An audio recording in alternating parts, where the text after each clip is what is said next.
Oh, no, amazing.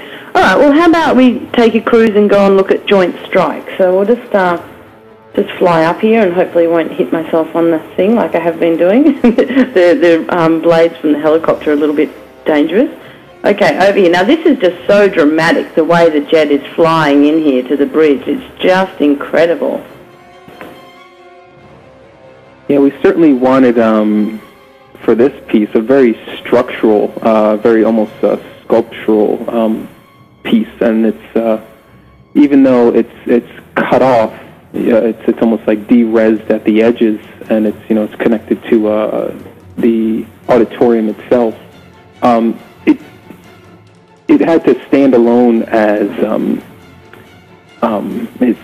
it had to still give the presence of the scene without having to develop the entire scene. So we developed the entire structure to feel very fluid and feel very it's almost shaped like a wedding cake. The way it has a bottom base, and it gives you the presence of being in a space without giving you everything. And we tried to put in a lot of details as well, and not be shy on doing all the little finer details, like the lights on the exit signs and the speed limits and all those things, the little scratches and the explosions and the debris, all those things. Yeah, I mean, at one point, Liam, I think, described it as a sculpture, and I do feel with this that it's genuinely artistic. I think he also used the word hyperrealism, and I hadn't come across that, but I think I've got a good idea what it means now. I mean, part of our approach with this and with everything that we do in Second Life is to recognise that the people who, of the 7 million who sign up, the people who stick around, I think, are people who are particularly creative. They're people who see an opportunity, they see potential. They're people who are looking to have their imaginations captured. And so I think when we create content, we're really looking to try and create content that those people will feel has a place in Second Life, is distinctive, and is something that they're going to go away and talk to about, because they're influential people in terms of the way the web goes round. I also think this is a great example of the kind of attention to detail that we have to incorporate into pretty much everything we do, and the reason Liam and V3 have been such a great partner for us, and we feel so fortunate to have been working with them in Second Life pretty much from the start, is because of it. We've never had to ask for more detail on something. It's always come through, probably more detail than we were even expecting or knew was possible. So, and I think once you get down into this build, you can sort of connoisseurs of the medium will certainly appreciate that. The attention to detail that is there absolutely throughout. Well, let's go down and take a little bit of a close look now that you're talking about that. We'll just, we'll get down onto this thing. I mean, this is just so realistic with this truck smashing into pieces. It's just incredible. Is there some extra poses here at all? Well, you can pose in the F-35. Actually, but Bruce Willis would technically be in the truck at the moment. Okay, yeah. Yeah, and the view that you get as you come in from the front here is actually the pretty much a match of the shot that you see in the trailer. So I think at some point I'm going to come in here and get some grabs and actually try and create some match cuts between the photos and the stuff that's been created here. So I think there'll be really interesting little pieces of media in terms of the extent to which they'll correspond. Right. Okay, well, how about we head over to the Warlock and take a tour there. So I'll grab the venue guide, the interactive venue guide, which is a really nifty way of zooming around to the main exhibitions. Hang on, domes? What were they? What did you call them, Liam?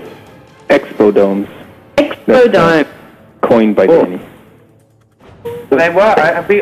They were originally domes. I think with these we've actually sort of taken out the dome casing on all of them. But it's a good. I think because Second Life is it's good to try and concentrate people. You've got 16 acres of sim, but only so many people are ever going to be able to be there comfortably. it's just been quite a good way to concentrate people, you know, in sort of a space where they can actually meet each other and talk to each other. Yeah, which I've been noticing happening a lot when I've been coming back and around. And in fact, here we have someone looking around the space, Gitfinger Beer Bomb. And, yeah, so I've really enjoyed watching people not only look around, but chat with people and chat about the film. And it's just fantastic. So what's this? Tell us about this space. Yeah, well, Warlock is a character in the movie played by Kevin Smith, and he brings a really nice element of comedy to it. There's a really nice scene. This is his command center, as he calls it, or as John McClane points out, a basement, but a pretty cool basement. It's full of stuff, and I think it was a real challenge for B3 to actually get it sort of lit and textured in the way that they have, and so that you feel that concentration of objects and clutter and sort of movie memorabilia and so on. Yeah, we just looked at this. We thought, look, it's a great set. You know, a lot of time's gone into it. I think one of the things we're looking to do with this is as we generate machinima media off the back of the event on Friday, and indeed we have an audio podcast of that as well. I think we'll probably try and bring that in here and actually sort of start to put some stuff on the screens there. And allow people to come here to just sort of chill out and listen to the stuff that Bruce had to say about the film. Nice idea, yeah. And there's lots of freebies to pick up here too, you know, from outfits and someone was even trying to play the Space Invaders Game Boy. It's great. Oh dear, it just really, you know, wakes you up to the ability to, you know, really hide a lot of elements and have people, you know, discover so many different things in here. Yeah, I think people definitely enjoy that, you know, the challenge of looking around. The nice thing as well is that by hiding stuff around these builds, it encourages people to look at them from different angles, to actually explore them, and hopefully in the course of doing that, sort of appreciate them, you know, at the aesthetic level. Oh, super. So in the real set, do they have the old apple that I see on the shelf there? What is it? Not an apple too. It's even older than that. Wow. Yeah, we really did everything we could to match everything in the frames. I mean, doing search for graffiti, finding, you know, artwork of trees to put on the walls, you know, all the way down to, you know, particular CDs that he was listening to and posters and, you know, particular types of keyboards, Dorito bags on the floor, you know, all those things. We really tried to kind of get the essence of it all, and certainly content development and collection of assets.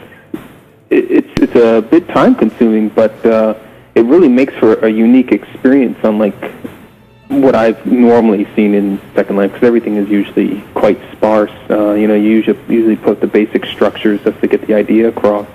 Things are very functional in Second Life, but to actually manage the layout of magazines and throw them on the floor properly so they look like they've been kicked around is a whole other thing. Yeah, it's really much more into set design itself, isn't it? Wow. Yeah.